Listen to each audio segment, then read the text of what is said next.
தந்தையுடன் பூங்காவில் காற்றாடி, அதாவது பட்டம் விட்டுக் கொண்டிருந்தான். பட்டம் வானத்தில் மிக உயரத்தில் பறந்து கொண்டிருந்தது. சிறிது நேரம் கழித்து அந்த சிறுவன் சொன்னான், அப்பா, அந்த நூல்தான் பட்டத்தை இன்னும் மேலே போக விடாமல் தடுத்துக் கொண்டிருக்கிறது என்று நினைக்கிறேன். அந்த நூலை அறுத்துவிட்டால் பட்டம் இன்னும் உயரமாக மேகங்களுக்கு மேல் பறக்கும் அல்லவா? தந்தை புன்னகைத்துவிட்டு நூலை அறுத்து விட்டார். நூல் அருந்தவுடன் பட்டம் இன்னும் கொஞ்சம் மேலே செல்வது போல் தெரிந்தது. ஆனால் அடுத்த சில நொடிகளில் நிலை தடுமாறி அந்த பட்டம் கீழே இருந்த ஒரு புதருக்குள் விழுந்து கிழிந்து போனது. சிறுவன் வருத்தத்துடன் இதை பார்த்தான். தந்தை அவனிடம் விளக்கினார். மகனே, நூல் பட்டத்தை கட்டி போடவில்லை. அதுதான் பட்டத்தை ஒரு பிடிப்புடன் உயரத்தில் நிலைநிறுத்தி வைத்திருந்தது.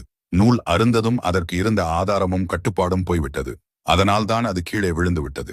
நமது வாழ்க்கையில் குடும்பம், ஒழுக்கம், கடின உழைப்பு மற்றும் ஆசிரியர்களின் அறிவுரை ஆகியவை அந்த நூலை போன்றவை.